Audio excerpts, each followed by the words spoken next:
What is going on, my beautiful people? I hope you're having a wonderful day. And today's video we're doing a look at Android 16 for Galaxy S7. Yep, this is quite amazing that this is even possible. So basically 10 years of Android OS on a 9-year-old phone, and you can actually test this out on your Galaxy S7, S7 Edge, Note 7 and Note FE if anyone even has that. So basically all the Exynos 8890 devices, and this is not a source built ROM, this is a GSI, and this is one of the first attempts from a pretty known developer who actually ports One UIs, even the One UI 6.1 for these devices.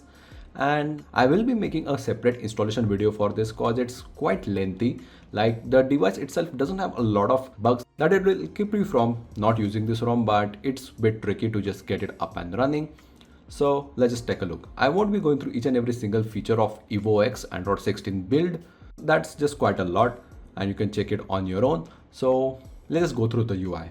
This is how the quick setting panel looks, and the phone actually feels quite fluid. Like, this is a 9-year-old phone with a pretty laggy Exynos processor on launch, but again it handles this quite well. You can even expand the quick settings, you can edit them right over here just however you like, and there are quite a lot of toggles to your will. As you can see, even the app based, then again system based. You even have the support for the live notifications and the live indicator, which is nice. Going through apps, yeah, they're butter smooth. You even have the gestures, you even have the camera working completely, in which even the flash works, video recording works just fine. The flash toggle is broken in the quick settings panel, but you can always use a third-party app for that. Then going through the apps, you have Accord Music Player, which comes basic with EvoX ROM. Looks like Apple Music, but yeah. You have basic call recorder. You need a button mapper for the recent apps panel, which I will showcase in installation video. But then you have basic stuff like contacts, you have gallery, messaging, empty tweaks for kernel managing. You have basic voice recorder, yeah, and travel settings. So let's just go to the settings app. As you can see, this is how the settings app looks. Quite shuffled, but looks pretty nice. You have Evolver, in which you can control all of the stuff regarding the UI, like themes, the modded theming engine, lock screen, status bar, quick settings, notifications, power menu, and miscellaneous, in which you can spoof ton of things like play integrity fix. I guess you can get basic level of integrity. You can spoof pixel props, you can spoof tensor features to get even pixel features like the AI editing in Google Photos app, which can be done right over here along with the Google app. So that's quite nice. You can even have the Gemini features working. Normal stuff that you can check on your own. Then going back, your basic stuff like apps, notifications, sounds and vibrations, in which this is how the volume panel looks in Android 16. Quite nice. You have routines, modes, display, in which you have a lot of features but they barely work. Like the double tap to wake, double tap to sleep are broken over here, but you can control them through the kernel managing app. You have refresh rate, as this is a GSI meant to run multiple devices. You have a lot of features which are just present but broken, like the enhanced HDR brightness, even though the HDR is broken in YouTube.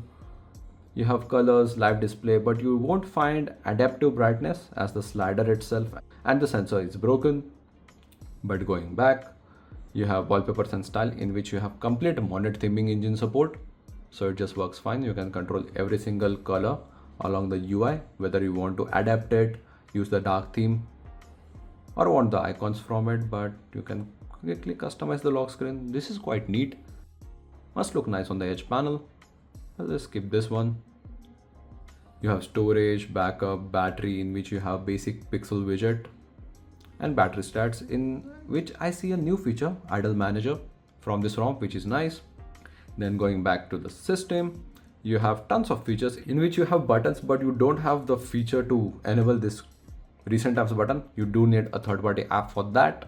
And for the gestures, you can't actually just go to gestures from over here, it's broken. You have to actually search for it and go to the navigation mode. Sometimes it works, sometimes it doesn't. There you go. So yeah, a lot of settings which you can't actually enter normally, you can just search it up right over here. Again, this is one of the first attempts with the GSI. So developer has actually tried to fix a lot of bugs, but some of the software stuff is still there.